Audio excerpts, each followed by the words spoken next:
procura o Luan para você saber mais detalhes, tá bom? De como vai estar funcionando esse projeto, que o Luan está encabeçando ali com o Flame, no nome de Jesus. Aplauda ele bem forte. Glória a Deus. Tem mais algum recado aí, Data Show? Não? Sim? Não? Não? Então tá bom, acenda as luzes, por favor. Eu preciso dar um recado importante, porque o nosso Ministério Infantil está voltando e voltou, tá? O Ministério Infantil está atuante.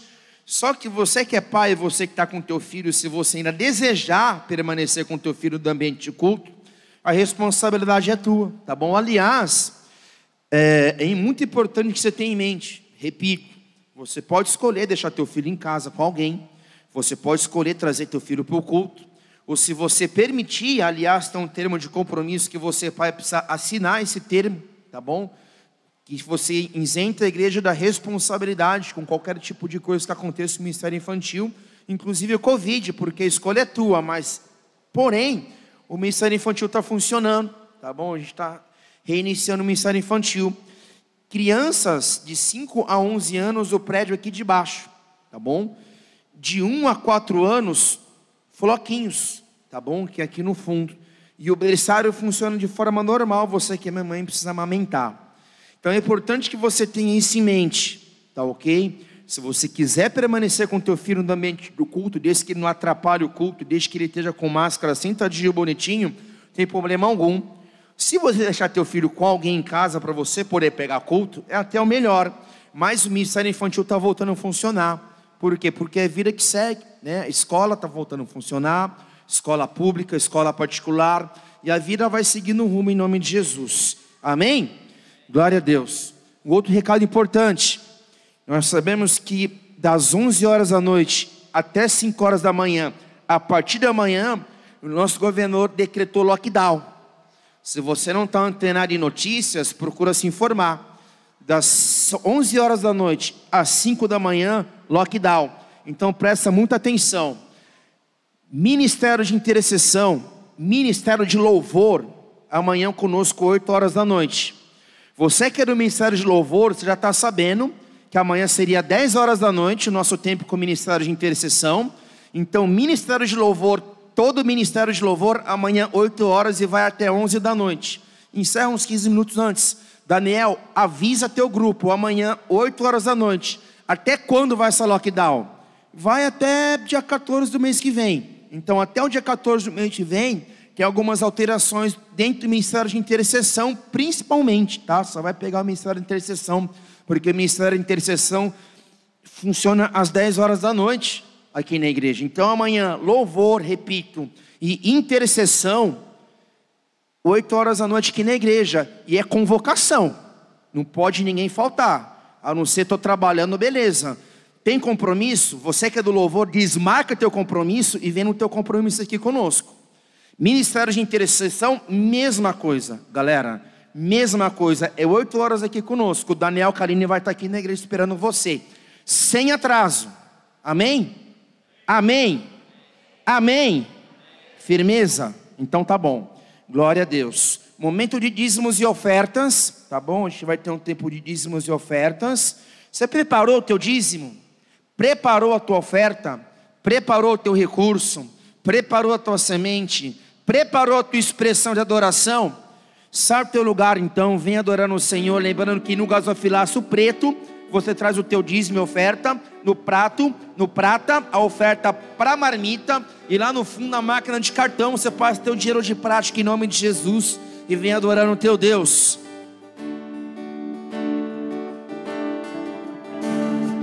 Toda a terra entoará, meu ser, meus ossos cantarão, grande é o Senhor.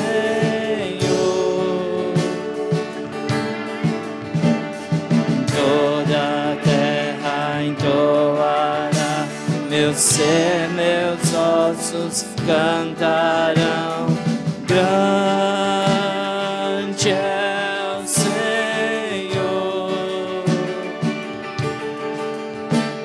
E toda a terra entoará, meu ser, meus meus ossos cantarão. Grande é o Senhor, em toda a terra entoará meu ser, meus ossos cantarão. Grande é o Senhor, com teu fogo entre nós derramamos louvor, com teu fogo dentro em nós derramamos louvor, com teu fogo entre nós derramamos louvor. Vamos orar? Vamos orar? Levante suas mãos para cá. Pai, no nome de Jesus, nós adoramos o teu nome. Fica de pé no teu lugar, levanta a mão direita. Em nome de Jesus, nós adoramos o teu nome. São sementes lançadas em teu altar. Vem com tua glória, com tua presença, com teu mover. Desata o céu sobre nós como igreja, ó Pai. Continua liberando bênçãos sem medida sobre o teu povo. Que possa haver provisão, que possa haver rompimento, que possa haver avivamento nessa área da nossa vida. No nome de Jesus. Amém e amém. Aplauda ele mais uma vez. Olha só, deixa eu falar uma coisa. Eu não sei quantas pessoas estão conectadas comigo, mas eu tenho sentido falta de bastante gente no culto de quinta-feira, né? A gente sabe que a nossa rotina não está pesada. Quem falar que está pesado, você não sabe o que é pesado na tua vida ainda. A gente veio de um ano em que paralisou toda a igreja praticamente, não teve malemar culto online. A gente ainda não começou células praticamente. Segunda, terça e quarta você está de boa na tua casa. Então o culto de quinta é 2 cultos, o culto de quinta e o culto de domingo. Então estou sentindo falta de bastante gente aqui no culto. E se você está online, querido, e está com saúde, você devia estar aqui recebendo. O culto online não é uma ferramenta para que gere uma praticidade na minha vida, um conforto, um comodismo, para que eu fique em casa assistindo o culto online no resto da minha vida. Não, cara, o culto online é uma facilidade de evangelismo, é uma facilidade para quem realmente não pode pegar culto, para quem está enfermo, ou Covid, ou qualquer outra coisa. Ou quem está trabalhando no ministério, agora quem serve no ministério, tem a possibilidade de pegar a palavra no outro dia, de pegar o que foi ministrado no outro dia. Então, repito, a gente precisa afirmar destaque, posicionar. Culto de quinta, estou sentindo falta de diácono no meio do culto, que não está presente aqui. Estou sentindo falta de líder de ministério, que não está presente aqui. De membro, que eu tenho percebido que só tem pegado o culto de Santa Ceia e não pega mais nenhum culto o mês todo, cara. Embora dá a impressão que está cheia a casa, não está, porque está com menos cadeiras de domingo e está com bastante espaçamento. Então, querido, é um tempo de buscar o Senhor. Eu não posso fazer isso por você. Só você sabe quando o calo aperta. Quando o calo aperta, aí eu me movo, eu peço oração, eu vou para o culto. Então é tempo de se posicionar nessa área da sua vida. Eu acho que 2 cultos de semana, 1 culto por mês, é um absurdo quase, um cristão, um crente. Nascido de novo, você pegar 1 culto por mês. Você janta uma vez por mês? Você toma banho uma vez por mês? Todo dia você toma banho, você trabalha uma vez por mês? Por que cultuar o Senhor é uma vez por mês? Que fosse 2 vezes por mês é muito pouco. Tem igreja que tem culto terça, quarta, quinta, sexta. A gente tem culto 2 vezes na semana. Culto de quinta e culto de domingo. Então, galera, é tempo de firmar o pé. O que ficou de ensino ano passado é que Deus é um controle de tudo, a gente não controle de nada. E o que teve de gente no desespero, no suador, me ligando, perguntando: pastor, quando vai voltar o culto? Quero me batizar. E cadê essas pessoas que eu não vejo mais? Voltou rotina, voltou vida. A gente se esquece muito fácil daquilo que Deus fez na nossa vida. A gente se esquece muito fácil de quem Deus é. A gente se esquece muito fácil de tudo que aconteceu no tempo presente. A gente se esquece muito fácil. E cuidado, cara, para que você não caia, você que está me ouvindo, num caminho de ingratidão. Um caminho de ingratidão. Hoje não estou afim de ir no culto. Imagina se Deus pensar assim: hoje eu não estou afim de ouvir a tua oração. Mas se Deus ele fosse nos tratar da maneira como a gente trata a presença dele, o reino dele, a igreja dele, o trabalho que a gente coloca a mão no arado para trabalhar, imagina se fosse assim que Deus nos tratasse, né, cara? Se Deus não ouvisse as nossas orações, o que seria de nós? Então seja grato, valorize a casa que você serve. São 2 cultos na semana. Honre, se você é líder, se honre como líder, dê o exemplo. Se você é diácono da casa, dê um exemplo, cara. A gente está vivendo um tempo de uma liminar, de um novo tempo, de um rompimento. Mas felizmente ou infelizmente, pelo andar da carruagem, muita gente não entendeu ainda a seriedade do mundo, a seriedade da igreja, a seriedade ministerial, a seriedade de aliança que você tem com Deus. Não reclame daquilo que você não colheu depois. Porque quem trabalha, quem se esforça, quem se doa, cara, Deus cuida, Deus alimenta, Deus sustenta, Deus provê, Deus guarda, nos guardou nessa última estação, e Deus tem nos guardado. Então, querido, culto de quinta é 8 horas, e eu espero realmente que todos os diáconos, toda a liderança, todos os intercessores, todos os obreiros estejam amanhã no culto de domingo à noite, exceto quem trabalha. E você que está aqui, você que é do louvor da intercessão, eu espero muito mesmo, pelo teu bem, que você esteja amanhã na reunião 8 horas da noite. Que eu estou disposto a mudar muita coisa se preciso no louvor da igreja e na intercessão. Compromisso é compromisso. Segunda, terça e quarta em casa. Sexta-feira, intercessão. Reunião de adoração de louvor. Culto de quinta, não tem desculpa, galera. Desmarca o que tem que desmarcar. Coloca na segunda, na terça, mas se faz presente. Filho de Deus é presente. Líder é presente, ministro é presente, obreiro é presente. Não tem desculpa. Porque é muita coisa. Se está muita coisa, então vai para a igreja católica. Vai para a católica, congrega com os nossos irmãos católicos. Tem igreja que nem voltou do lockdown ainda. Eu nem parei ainda, nem voltou da pandemia. Eu que a pastora, a gente não parou em pandemia. A gente está trabalhando. Deus não tem nada com nego vagabundo. Deus tem com trabalhador. Todo mundo que você vê rompendo no reino é porque trabalha, arregaça a manga, serve em tempo fora de tempo. Tá ruim, vem se arrastando, serve, busca, ora, jejua, bate até encontrar. Eu sei que tem muita gente que rala demais, que busca demais, mas tem muita gente que está assim, só esperando na mamata, esperando. Cara, a gente tem que mudar nossa postura. A gente tem que mudar nossa postura para esse tempo que está chegando, cara. Não esperar a água bater na canela para depois você pensar, porque pode chegar um momento que não dá nem tempo mais de você pensar. Se você ficar pensando nesse corpo da bicicleta, se casa, Jesus voltou e você ficou. Então, quando minha avó falava, cara, arrepia. Fala com o teu irmão assim, arrepia. Se move.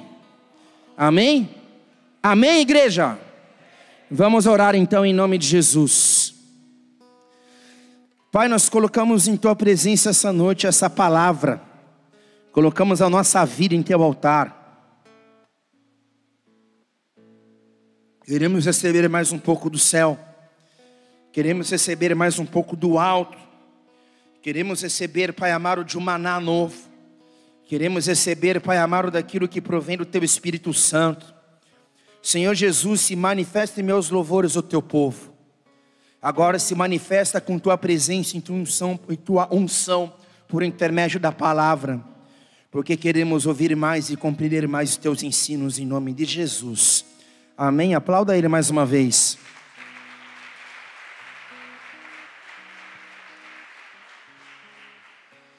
Deus tem falado conosco.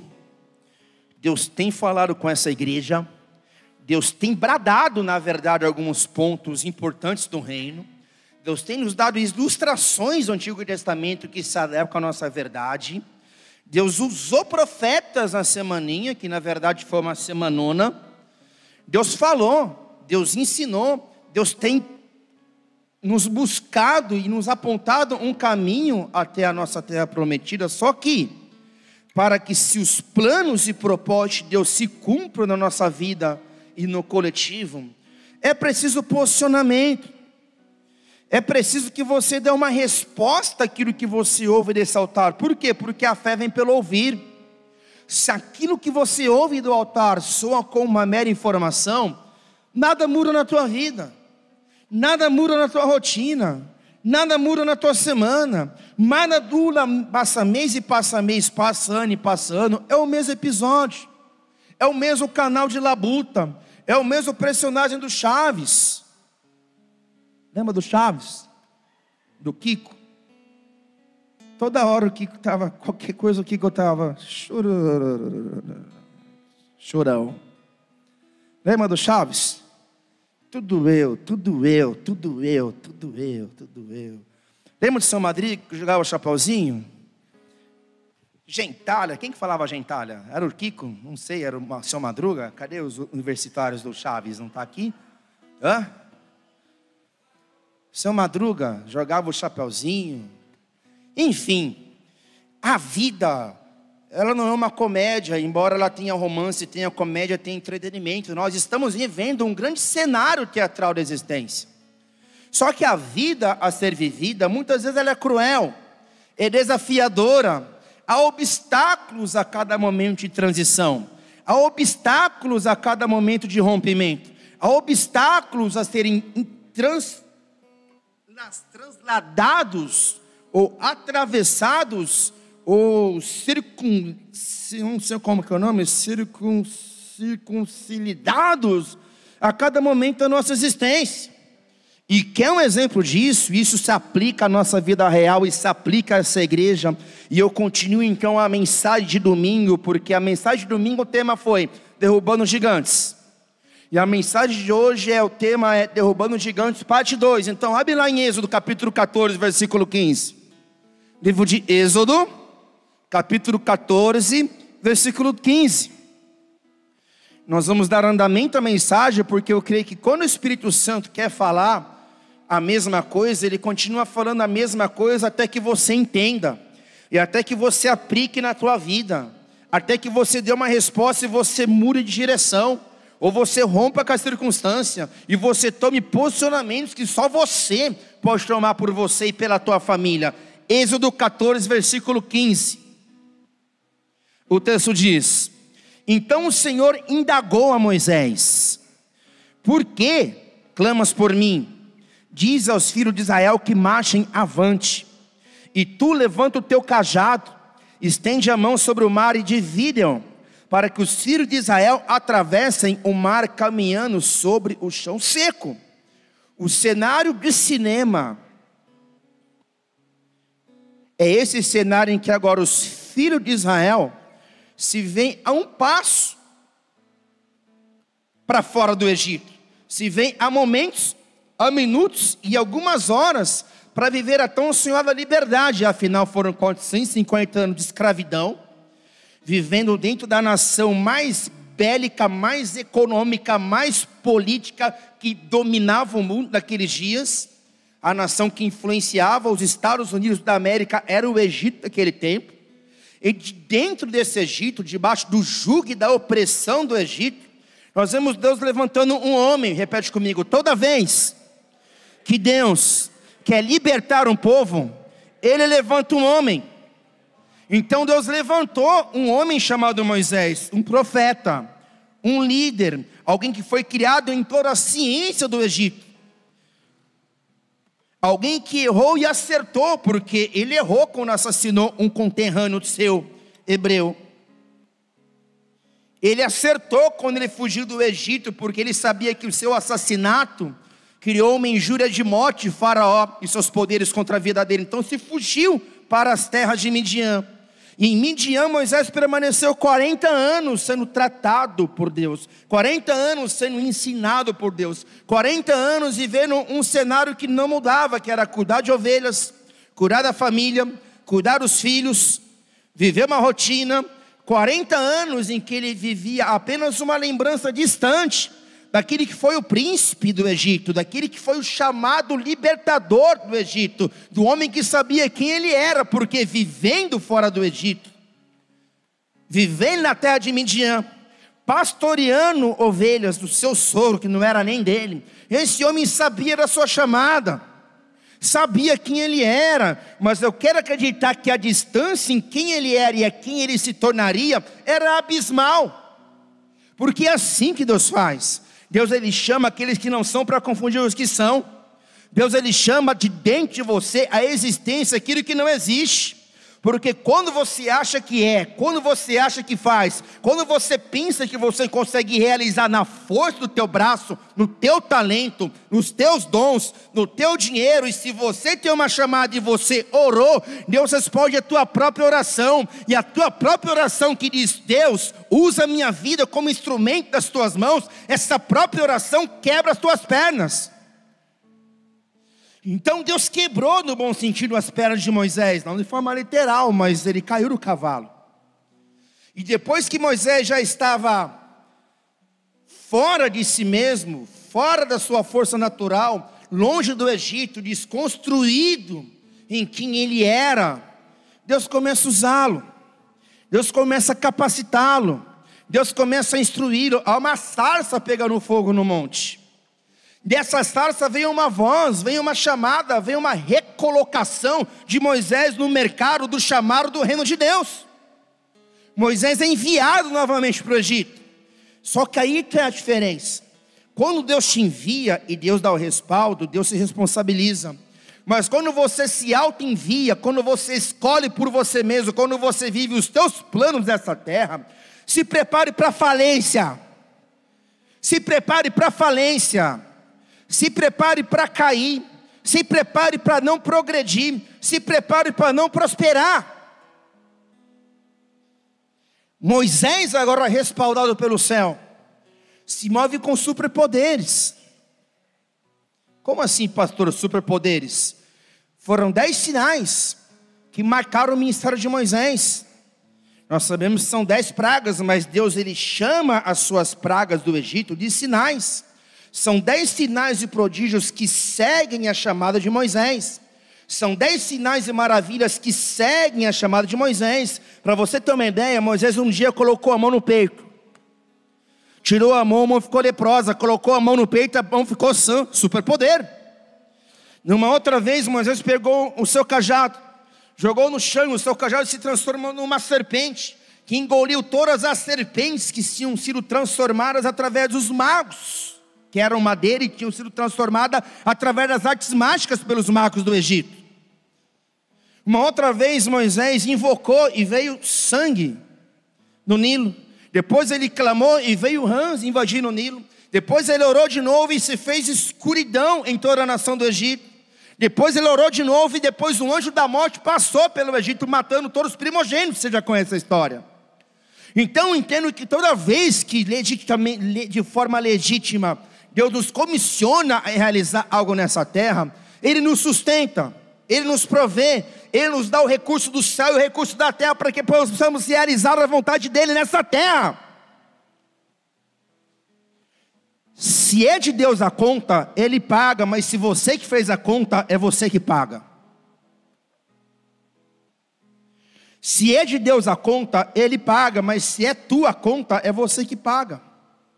Por isso que é de suma importância eu e você subirmos o monte da adoração, permanecer nesse monte, receber de Deus, que no caso era a sarça que queimava e não se consumia, receber de Deus direção, receber de Deus direção, receber de Deus direção. E por que receber de Deus direção? Porque a gente vive um tempo que não dá mais para errar na conta. A gente vive um tempo que não dá mais para vacilar. Nós vivemos um tempo que se não houver uma conexão real com o Espírito Santo e com a palavra pregada, com a palavra ensinada, com a palavra do altar, a gente corre o risco de viver perdido. Mesmo dentro da igreja, pessoas perdidas em suas emoções, pessoas perdidas em seu dia a dia, em sua rotina de vida, pessoas realizando e fazendo coisas que Deus não pediu e colocando a culpa em Deus em todos. Coitado dos maridos, né? É só lapada. Então é um tempo em que a gente precisa subir o monte e permanecer no monte. Precisamos subir o Carmelo, precisamos subir o Sinai, precisamos subir o monte de Jerusalém, precisamos permanecer no monte ouvindo Deus, recebendo de Deus, sendo liderado pela voz do Espírito Santo. Mas pastor, e as minhas metas? Metas a curto prazo. Visão a longo prazo. Como que eu sei que é a visão de Deus para a minha vida? Se é impossível e você olha para você e você vê que não tem condição, porque eu tenho gente que pensa assim, eu vou viver um chamado, eu tenho um chamado, mas não abro mão do meu trabalho. Eu tenho um chamado, mas eu não abro mão de ser sustentado pelo meu esposo. Eu não tenho um chamado. Eu tenho um chamado, mas eu não abro mão, querido do céu. Para você viver aquilo que Deus tem, é Deus que vai sustentar.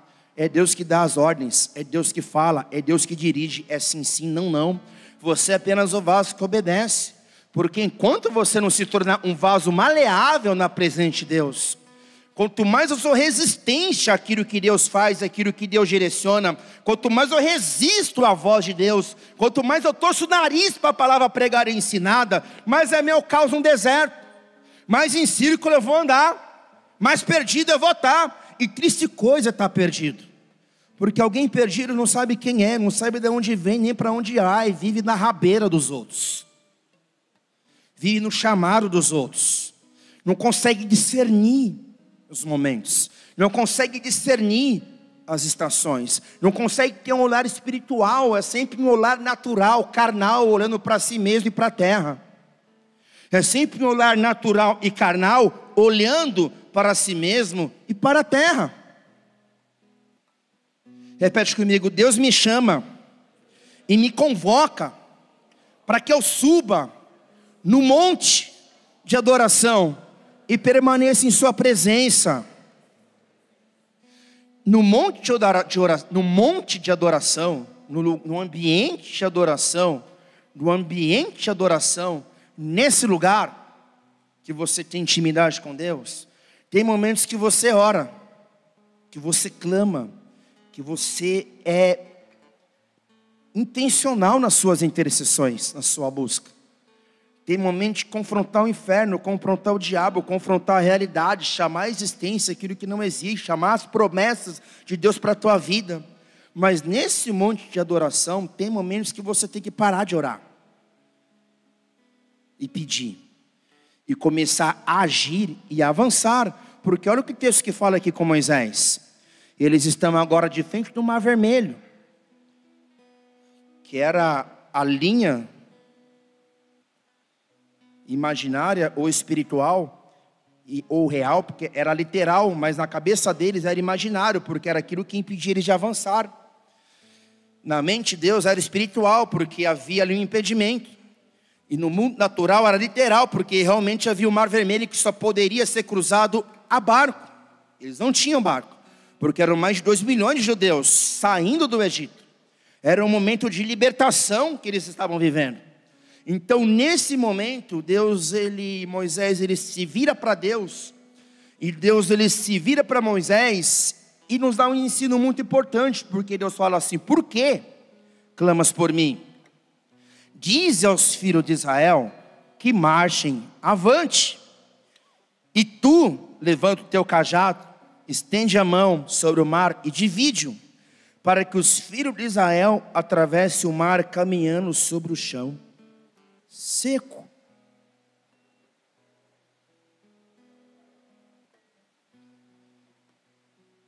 Existem coisas que Deus faz por mim e por você. No dia da tua libertação do Egito, o que é o Egito? O Egito ele representa uma esfera de pecado, uma esfera de engano, uma esfera de humanismo, filosofia, ciências humanas, é o conhecimento da árvore do bem e do mal. O Egito é esse lugar de vida na terra, de padrão da terra, de coisas desse mundo. É onde na tabuara 2 mais 2 é 4. O Egito é um ambiente em que você vive hoje. O mundo jaz do maligno. Nós estamos debaixo da escravidão e da opressão do Egito em destino à terra prometida, que no caso para nós é a segunda volta de Cristo. Um reino milenar na Nova Jerusalém, que descerá na terra. Enfim, tem coisas que Deus faz por você. Tem coisas que Deus coloca com Moisés na tua vida para pegar na tua mão, levantar você e tirar você desse lugar de escravidão.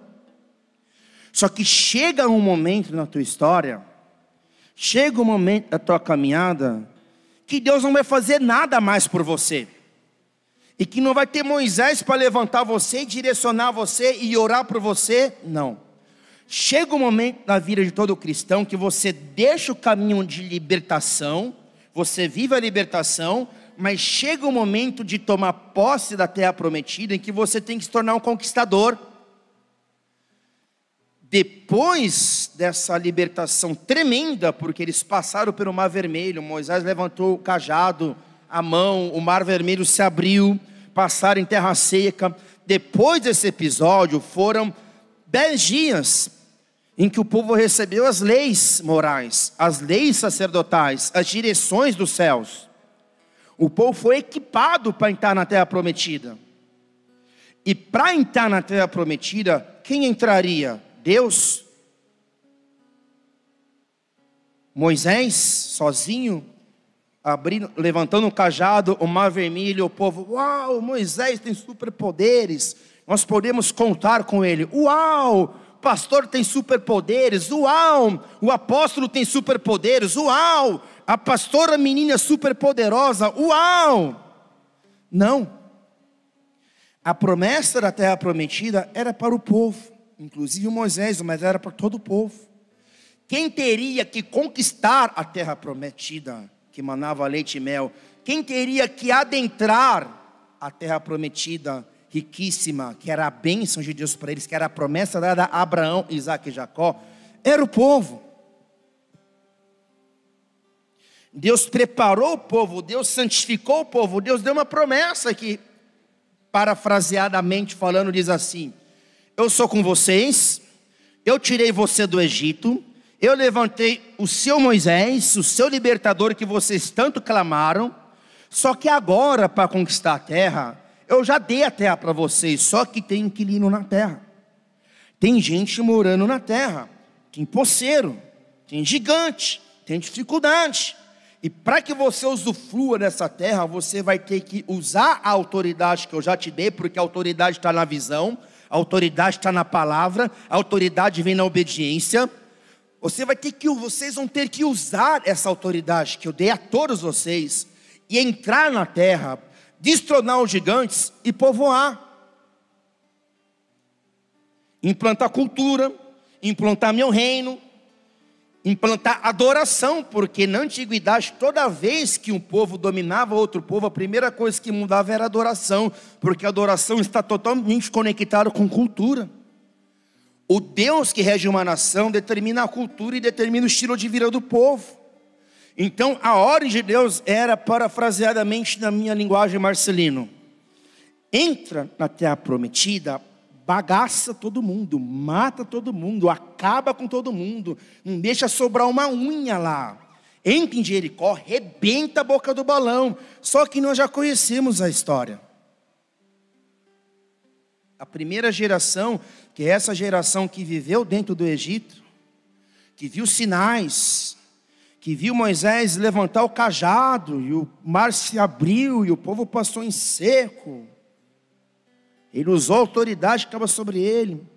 Esse mesmo povo que recebeu leis em tábuas, leis vivas em tábuas de pedra, ordenanças.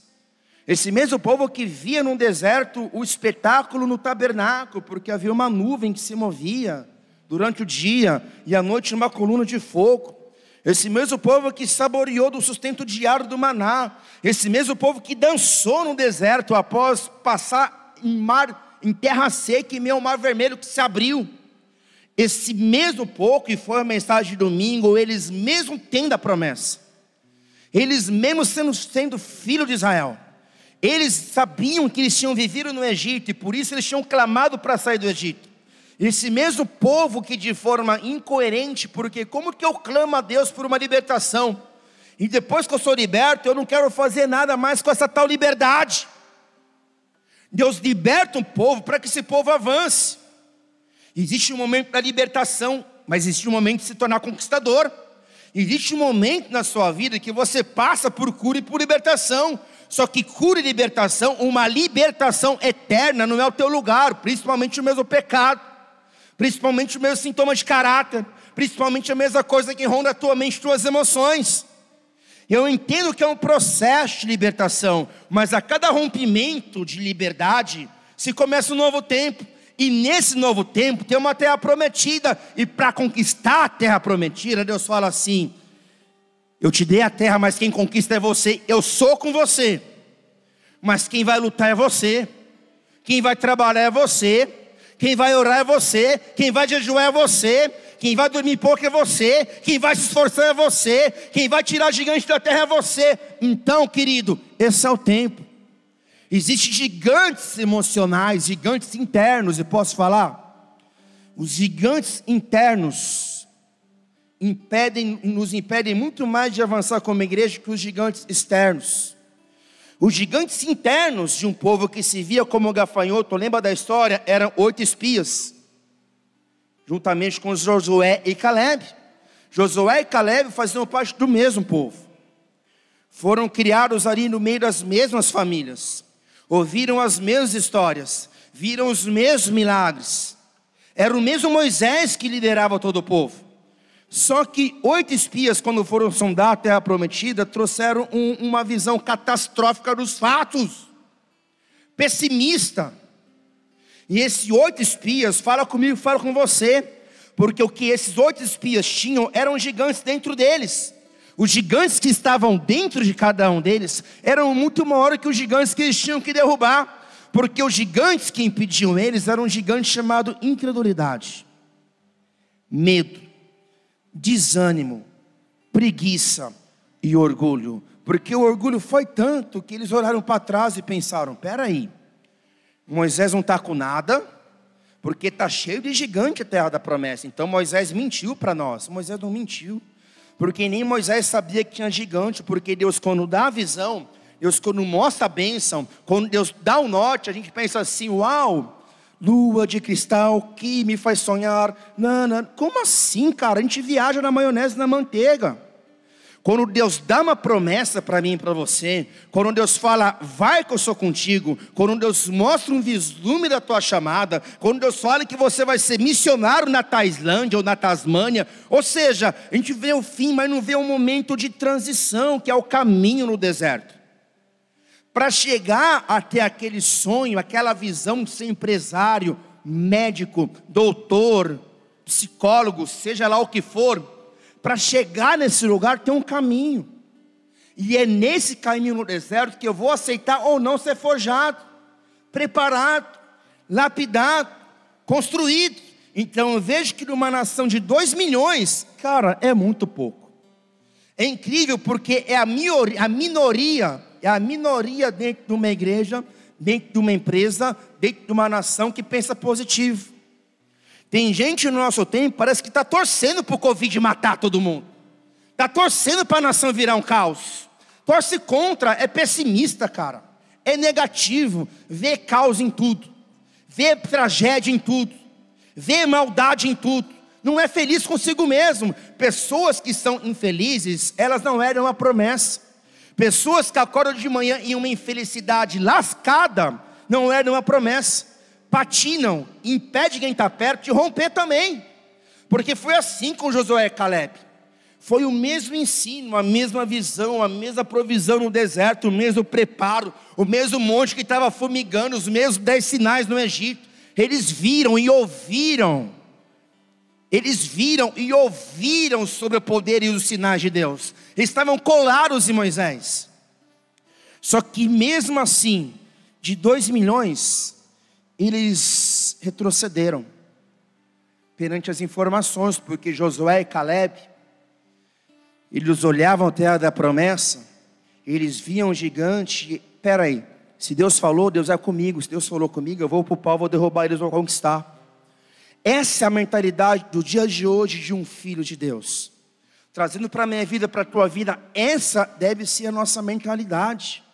A nossa mentalidade tem que ser uma mentalidade altruísta, edificante, conquistadora. Não uma mentalidade de que, céu, azar, vida, tadinho de mim, vida desgramada, rabugenta.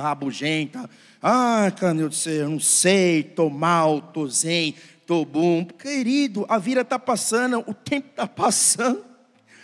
Oh, checatere bababaçô, tem tanta coisa acontecendo em nossa volta, e a gente ainda está focado em nós mesmos, as nossas mazelas da estação passada, daquilo que aconteceu antes da pandemia. O problema não é a pandemia, o problema é você que não consegue romper dentro de você. Josué e Caleb, eles olharam para a terra, e eles entraram na terra, mas a geração de 2 milhões de hebreus, que se viam como gafanhotos, morreram como gafanhotos, porque a maneira como você se vê em Deus determina o teu destino. Humildade não é pensar pouco de quem você é, mas é pensar menos em si mesmo. Humildade não é pensar menos pouco de quem você é, mas é pensar menos em si mesmo, e não menos de si mesmo. E aqui está o desequilíbrio. A gente vive como igreja uma rotina, uma vida, uma pegada.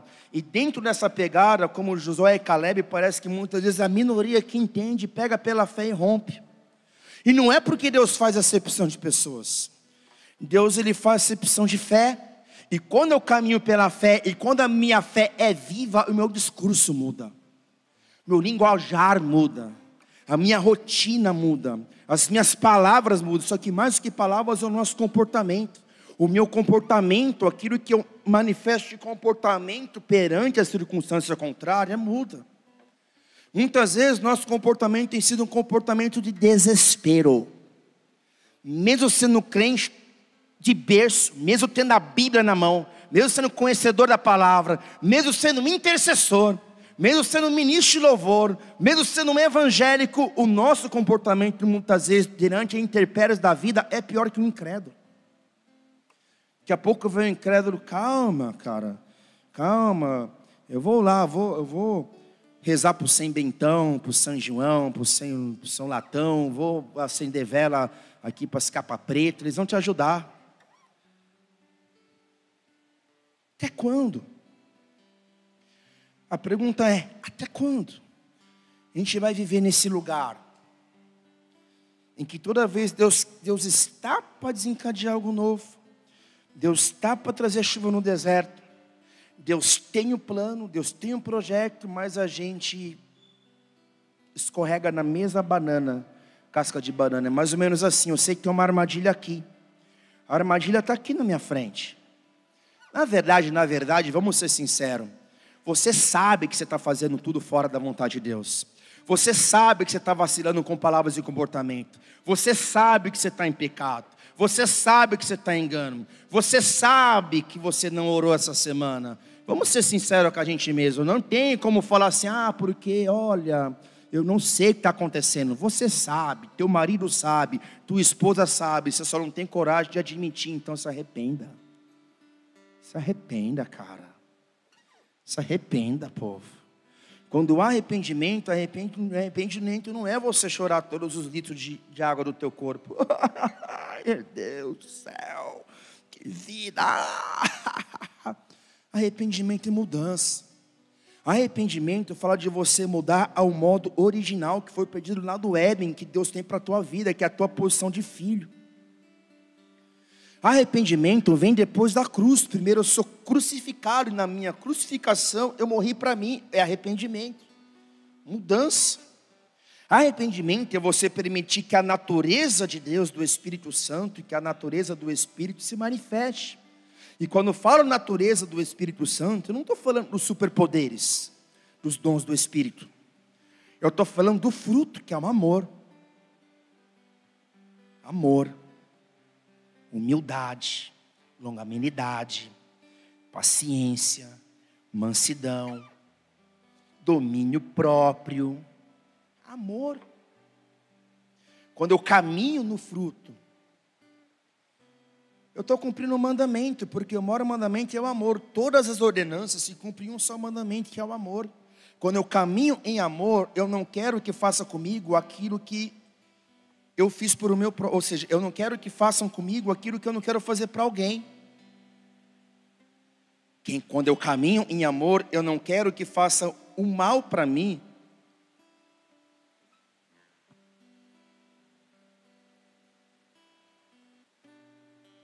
Quando eu caminho em amor, eu não quero que façam o mal para mim. Só que também eu não faço esse mal como para outra pessoa. Eu caminho em amor. Aquilo que eu não quero de ruim para mim, eu não libero para as pessoas em minha volta. Ponto. E quando eu caminho em amor, toda boa dádiva, todo bom perfeito, toda a graça, toda a misericórdia, toda a longanimidade, toda a paciência, toda a bondade, toda a alegria, toda a fidelidade, toda a honra, eu libero. Porque você não é chamado a caminhar como uma represa. Tem crente que parece uma represa. Recebe, recebe, recebe, recebe, recebe, recebe. Está um obeso espiritual. Não tem onde mais colocar ali. E você não é chamado para ser represa. Você é chamado para ser rio. Rio. Rio. Abre lá em Salmos capítulo 1 aí. Universitário. Abre lá. Salmos capítulo 1. Você é chamado a ser como um rio. Aonde o rio passa, tudo transforma. E quem é esse rio? Chega de mistificar, cara. Não vai sair um rio de você, místico. Você não vai pegar uma garrafa d'água e jogar em todo mundo e jogar uma torneirada. Esse rio é você. Olha o que fala no livro de Salmos, capítulo 1. Abençoado com felicidade é o homem que não segue o conselho dos ímpios, não se deixa influenciar pela conduta dos pecadores, nem se assenta na reunião dos zombadores. Ao contrário, sua plena satisfação está na lei do Senhor, e na sua lei medita dia e noite. Ele é como árvore plantada à margem de águas correntes, dá fruto no tempo apropriado, e suas folhas não murcham. Tudo quanto ele realiza prosperará. Não é o que ocorre com os ímpios, ao contrário, são como a palha que o vento carrega. Por isso os ímpios não sobreviverão ao julgamento, nem os pecadores da congregação dos justos. Pois conhecer o Senhor é o caminho dos justos, o caminho dos ímpios, porém, conduz à destruição. Salmo capítulo 1 fala que eles são plantados junto às margens correntes. Em Salmos capítulo 1 fala daqueles que vivem segundo o rio, e aonde o rio passa, ele traz vida. Tem pessoas no teu ambiente de trabalho que elas precisam de um bom dia. Tudo bem com você? De um sorriso, de um abraço, de um conforto, que você se importe com elas. Tem pessoas, como diz a canção da Silmara, que estão perdidas no meio da multidão, esperando que alguém as encontre, as valorize, as impulsione. Tem pessoas no meio da multidão, esperando por você.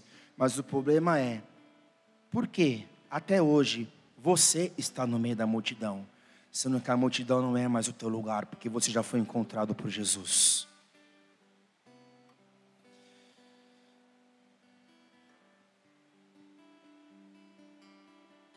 Entenda, o Bill Gates é um dos caras mais inteligentes, mais influentes e mais rico nessa geração. Se ele entrar por aquela porta, você vai, felizmente, infelizmente, vai ter um monte de crente pegando autógrafo dele, tirando foto com ele, perguntando para ele: Bill Gates, qual que é o segredo do seu sucesso? Mas deve ser o contrário, porque quem carrega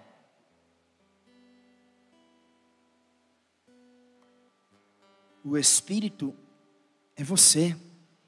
Quem carrega o Espírito que pairava sobre a face do abismo lá em Gênesis, que é o Espírito de Deus, é você. Quem tem a mente de Cristo disponível, e você precisa tomar posse da mentalidade de Cristo, é você.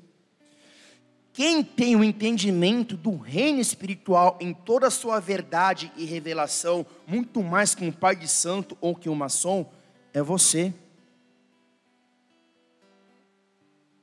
A igreja é você. A quem foi dado autoridade para modelar a terra segundo a vontade de Deus é você.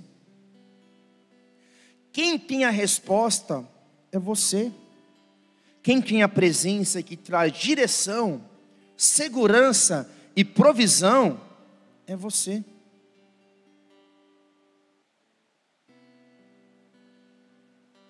E se nós somos tudo isso, então, e repete comigo, eu sou tudo o que a Bíblia diz que eu sou, e eu tenho tudo o que a Bíblia diz que eu tenho, e eu posso tudo o que a Bíblia diz que eu posso.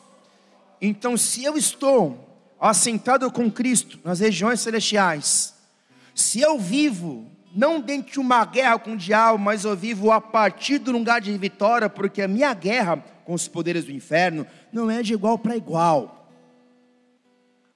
Tem muita gente equivocada. Primeiro equívoco, tem medo do diabo.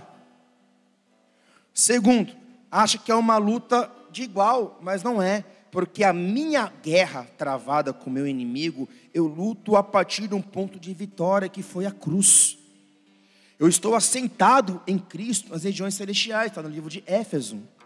Paulo disse, assentados com Cristo Jesus, à direita de Deus, assentados numa posição de governo. E com essa mentalidade que já existe, com essa mentalidade que eu renovo a minha mente, com esse conhecimento, eu vivo o meu cotidiano, eu vivo a partir de um lugar de vitória, ou seja, eu sou mais que vencedor em Cristo Jesus, eu posso todas as coisas naquele que me fortalece.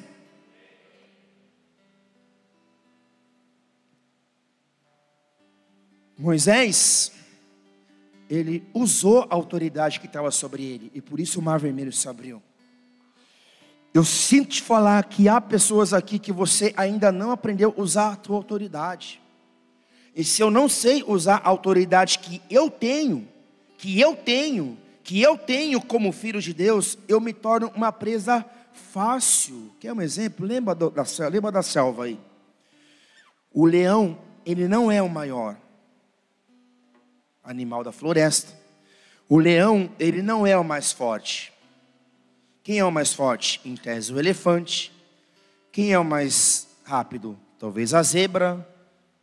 Existem inúmeros predadores que são mais fortes que o leão. Só que o leão tem uma coisa que eu e você, cada um de nós não temos, que ele sabe quem ele é. Ele sabe quem ele é. Ele tem uma certeza dentro dele sobre quem ele é. Ele cresceu vendo seus pais caçando, derrubando elefante, se alimentando de rinoceronte, subjugando jacaré, colocando para correr coiote. Então ele cresceu vendo os seus pais rompendo. E ele cresceu, e essa visão que ele teve de crescimento criou nele uma mentalidade de conquista, de rompimento. Se você falar para o leão que ele não pode, não vai adiantar nada, porque ele vai realizar do mesmo jeito. Só que assim somos nós quando lemos a Escritura. Quando lemos a Escritura, esse livro não é um conto de fada. Esse livro, ele não se adequa às minhas necessidades, sou eu que me atualizo nele. Em todo o Antigo Testamento, Deus levantou profetas, sabe por quê? Porque o povo criava um Deus, a sua imagem e semelhança, não a imagem do Criador. Criava um ídolo. E esse ídolo se adaptava às realidades humanas de um homem que vivia no pecado. E quando o profeta chegava, ele falava, não, está tudo errado. É Deus Criador. É Deus soberano. É Deus tem uma vontade. É Deus no centro. Todo profeta, de uma forma nua, crua, muitas vezes rústica, batia de frente com um sistema corrompido. Um sistema corrompido tinha seus deuses. Só que hoje na nossa vida cristã não é a mesma coisa. É a mesma coisa, porque pelo fato de não conhecermos o nosso Deus, através do relacionamento da oração e através do relacionamento da Escritura, nós queremos um Deus pessoal. Porque eu cresci assim dentro da igreja evangélica, porque eu nasci, porque eu aprendi, porque é assim, e por isso que você é até hoje, mesmo leão, mesmo leoa, Você se comporta como uma formiguinha. Você se comporta como alguém inútil. Você se comporta como um espectador. E pior, você se comporta como um gafanhoto. Por que o gafanhoto faz? Quando eu me vejo como um gafanhoto, eu apenas consumo. Eu só consumo, só me alimento, eu só consumo. Só que Deus tem muito mais que isso. E você precisa romper com essa mentalidade. Que existe um lugar teu dentro do quebra-cabeça do reino. Existe uma posição. Existe algo que está diante dos teus olhos, mas você não consegue dar o próximo passo de avanço. E isso faz com que você se torne apenas um pedinte espiritual. Uma vítima da vida, da rotina, dos gigantes. Alguém que não tem autonomia para escrever a sua própria história em Deus. Alguém que não consegue exercer autoridade e domínio nem sobre as suas próprias emoções, quanto mais sobre o reino espiritual. A nossa falta de apropriação, de nos apropriarmos daquilo que Deus disse, Deus falou e Deus direcionou. A nossa falta de compreensão bíblica, de ter um entendimento revelado da Escritura, nos rouba das promessas, nos rouba da prosperidade, nos rouba das conquistas, do avanço. Porque se eu não sei quem eu sou, e eu não tenho certeza no Deus que eu estou servindo e adorando, e se Ele é comigo realmente ou não, eu caio em desespero. E quando eu caio em desespero, eu saio fora da fé. E quando eu saio fora da arena da fé, eu me torno uma presa fácil para os inimigos espirituais. Porque o diabo, ele vai agir em 3 coisas. Primeiro, na nossa inocência. Na nossa falta de conhecimento, que é a nossa ignorância. E na nossa falta de ação.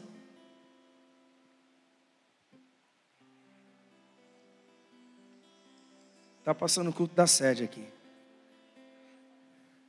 Na nossa falta de ação.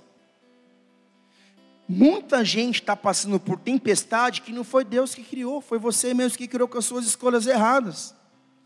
Foi você mesmo que permitiu cair nesse ostracismo, nesse auto-engano de uma vida religiosa evangélica.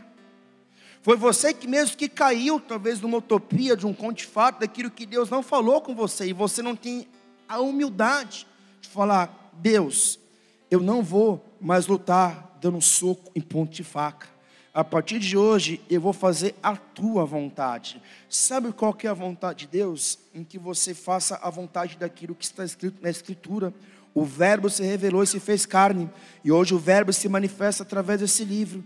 Entre tantas vontades de Deus, vive em amor, vive em perdão, vive em alegria, vive em longanimidade, vive em bondade, vive em mansidão. Viva edificando, construindo e não destruindo.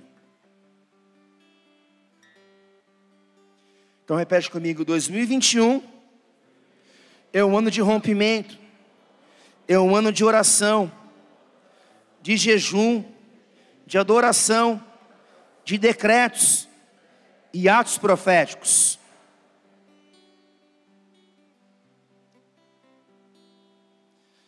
Como então que eu começo, pastor?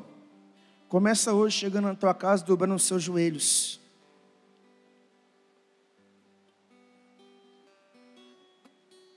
Vai dormir, dobra os seus joelhos. Vai trabalhar, dobra os seus joelhos. Está no expediente do trabalho, dobra os seus joelhos. Tem que tomar uma decisão, se ajoelha na fila do banco, levante sua mão e faz uma decisão. E fala: Deus, levanta um altar de oração aqui, ó, nesse banco. Dobra seus joelhos e ora. Tua vida vai mudar. Só que esse simples ato. Porque está faltando ação para a gente.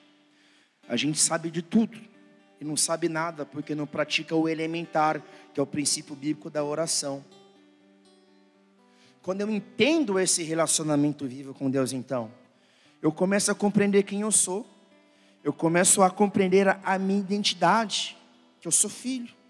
E se eu entendo que eu sou filho, eu começo a me mover nas esferas de autoridade como filho de Deus.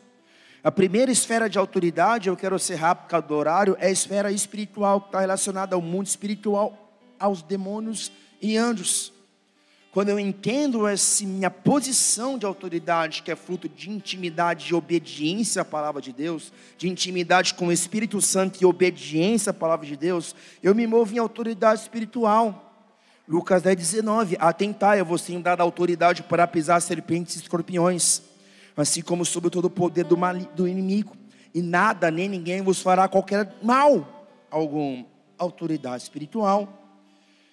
O segundo nível de autoridade é a autoridade contra as circunstâncias contrárias da vida. Marcos 4:35, naquele mesmo dia, ao cair da tarde, pediu aos seus discípulos: passemos para outra margem.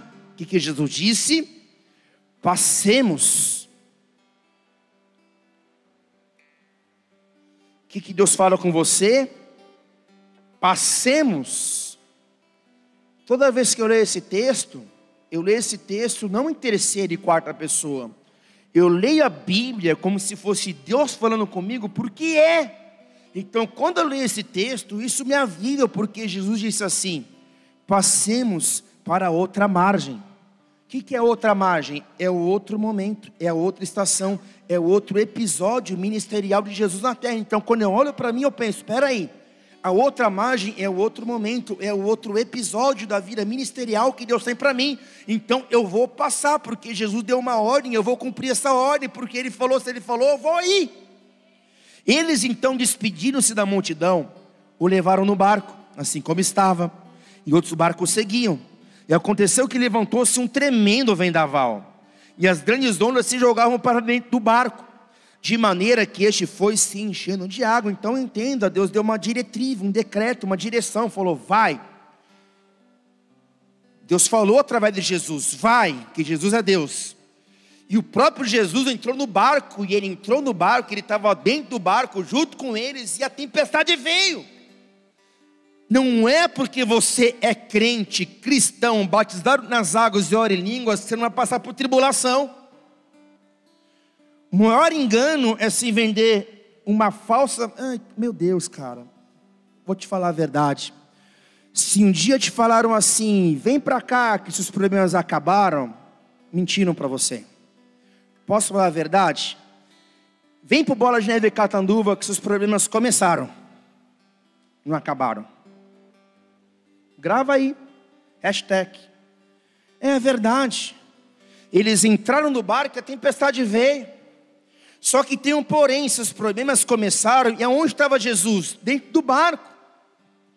Deus, Ele não faz por você, mas muitas vezes Ele faz com você. E mesmo que você ache que você está sozinho, que você está sozinha, Ele está com você dentro da tempestade.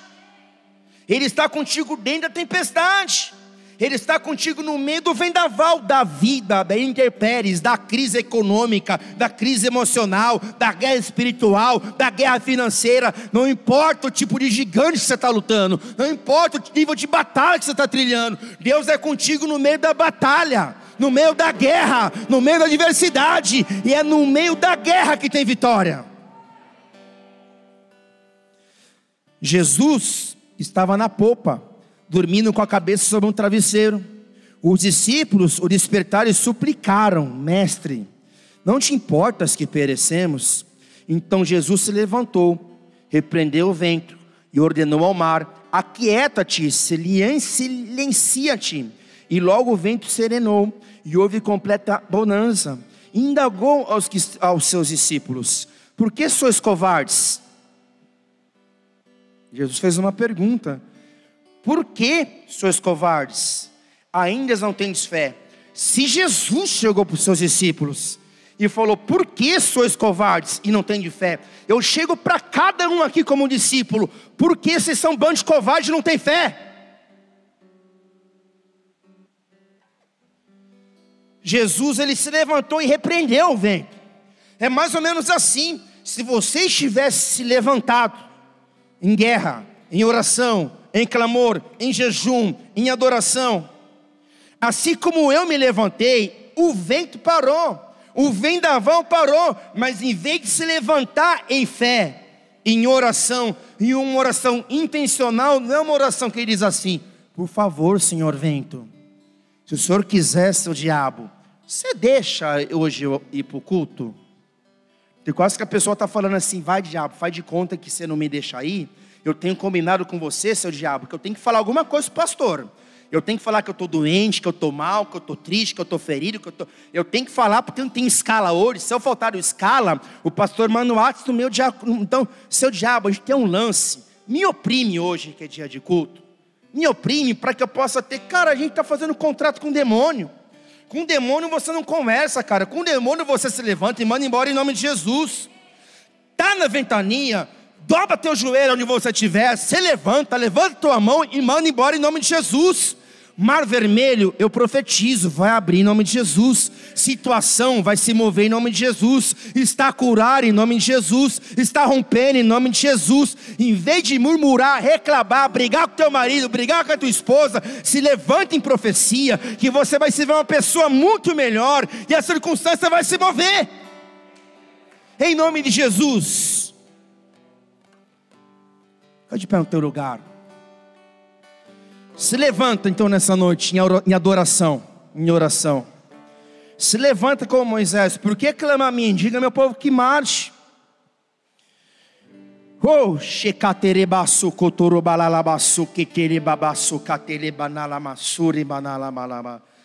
Shekaterebasu kotorobasharamalamasuri. Levanta suas mãos bem aos céus, cara.